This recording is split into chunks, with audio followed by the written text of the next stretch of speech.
Traveling by train can be one of the most rewarding ways to get around the country. But for people with disabilities, trains present some unique challenges that need to be overcome. Gary Talbot is the program director for the Americans with Disability Act at Amtrak. Gary, a wheelchair user himself, has been spearheading a project that will bring Amtrak service into better compliance with ADA regulations. A wider world cameras caught up with Gary in Ann Arbor, Michigan, where he was presenting his plan to a public audience. The major problem that we had is you look at how you can get people with disabilities on and off a train and all the different ways that you can do it. The most ideal method always is level boarding. And level boarding simply means that the platform is at the same height of the floor of the vehicle. So the train pulls up, you're already at the height you need to be at, and then you need to navigate a gap and there has to be a gap so the train can get by the platform. A lot of rail talk is about where the track is, and currently a platform has to be 8 inches top of rail, meaning 8 inches from the top of the railroad track.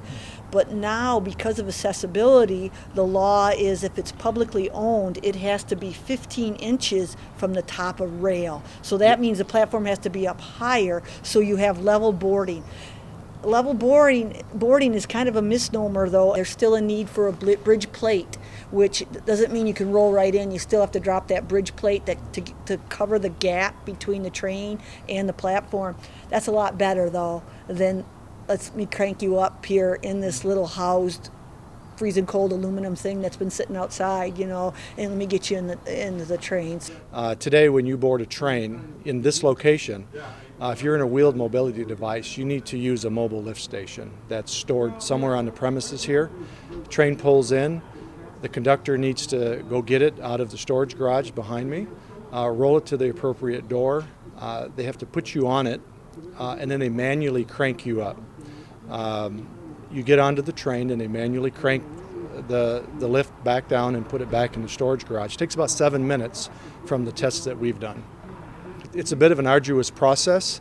It's a bit of a humiliating process as well. At least when I did it, I didn't feel comfortable. I had people looking at me. They were wondering what was going on. Why am I slowing the train down? And that's another big factor is Amtrak generally, they want to stay on time. And every time that you need to assist somebody to get on and off, you're losing 7 minutes here, 7 minutes there. So, although keeping the trains running on schedule is important for Amtrak, what's more important is keeping the opportunity for train travel open to everyone. And that means making it easier for passengers to get on and off their trains. But it's not really Amtrak's trains that are the problem. But whenever you put a freight car on the same track that a passenger car uses, the freight cars can be wider. And if a freight car can be there and a freight company or a private entity owns that railroad, they can tell you where this higher platform can be. The higher you want to make the platform, the further away from the rail they make it go. And that's so that they can keep doing what they need to do for commerce. So the problem was, if we want to get to level boarding, we have to move the platform away from the rail in all the cases where a railroad company would own the railroad. Now, if it's state-owned railroad or if it's Amtrak-owned railroad, it's a different story. Then we can provide level boarding, and we have to do workarounds on stuff. But in over 200 cases, 200 stations throughout the nation, Amtrak is not the owner of the railroad. A state or public entity doesn't own it. That means level boarding's not required. That means a private entity does own it, and that means we cannot do a standard level boarding platform. So what are you going to do? How are you going to get people with disabilities, a person who's blind, a wheeled mobility user like myself, somebody that really struggles doing steps and climbing up large distances? How are you going to get them on and off a train and do it so that it's very easy for them, it's integrated with everybody else, it's very inclusive, an inviting atmosphere if you can't do level boarding? Well, we thought, what if we did what we call a setback level boarding platform? We just push it away from the rail. Well, that solves a couple of things. Now you're at the right level. You're at the height of the floor of the car. That's where you want to be. But now you got this gap.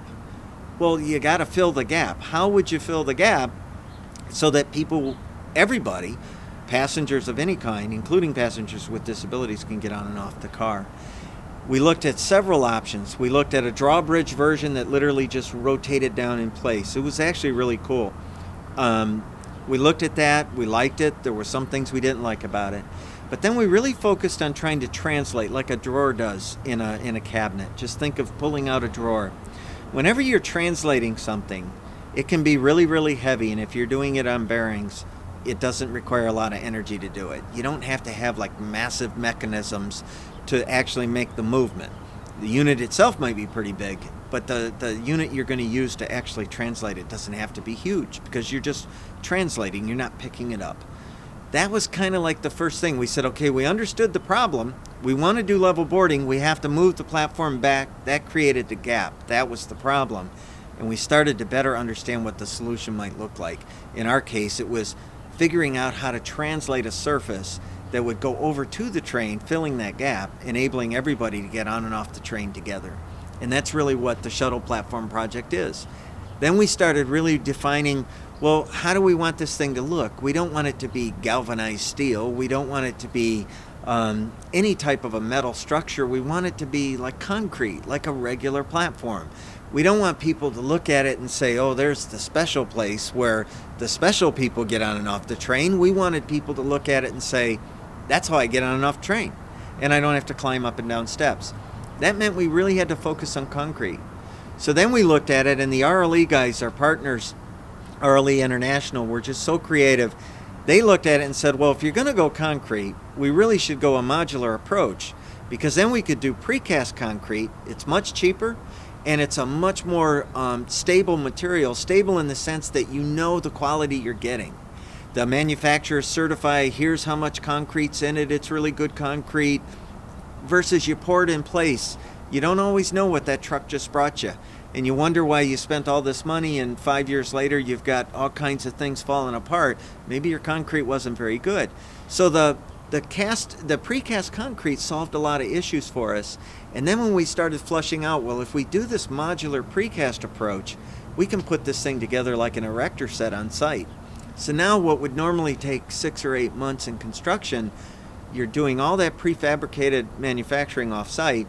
Now you lay your foundation in, the trucks show up with your modular sections, you pick them up with a crane and you put them in place, you hook them together, and all kinds of really good things can happen. And that's really what our solution is all about. It's a modular approach, a modular precast concrete approach with a movable section that's 20 foot in length, about 12 foot wide, and it translates about 41 inches to the vehicle so that it'll enable level boarding from the vehicle. And then for a person like myself, we put down a manual bridge plate, a bridge plate that we've redesigned, and that enables a person with a disability using a wheel mobility device to get easily on and off the vehicle. In Ann Arbor, the train station has been serving passengers since 1983 and is one of the busiest ports in Amtrak's line, which makes it the perfect candidate for this prototype deployment. Rob Cox is the president of RLE International. RLE is the engineering firm tasked with developing and testing this first prototype system. We've built one last summer, and we built it inside of our prototype facility. We've learned a lot from that, but now it's time to get one out in the field. So this is still a prototype deployment, and we're giving it a two-year time span that it's going to be in existence out here. But we really need to learn, how is this device going to work in the real environment, in the snow, in the summer? How are the patrons going to accept this? How is Amtrak going to accept this? We've got a lot to learn on this deployment. This is exciting. It's neat that Gary Talbot, a user of the service, a user of that crank-up apparatus for years, came forward to say, no, let's do something better. And this is a really exciting alternative. We're excited to see the results after its 2-year prototype and see what kind of tweaks we can make, and we'll go from there. And hopefully we'll be seeing them around, because I think that it's something that we need. As Gary mentioned in his talk earlier today, curb cuts became useful to everyone. You know, I think I read somewhere that a ramp is really better for everyone, not all the stairs. So we're just trying to make it accessible and to make people that need public transportation can't get to it, and this helps them get to it. And that's the services we want to provide as a Department of Transportation. And now everybody can go together, and you've got moms and dads with baby carriages and seniors and people with bicycles, and staying together. keeping people together and not treating people separately, differently, special is so critical. The spirit of the ADA is that we each get an equal opportunity, and this is an equal opportunity for us, and really putting a heartbeat in the ADA in the sense that we're all going together. We're all staying together, getting on and off the train the same way. Even if I need a bridge plate, I'm in the same area with everybody else. They drop down a bridge plate, we get on and off, and we go about our business.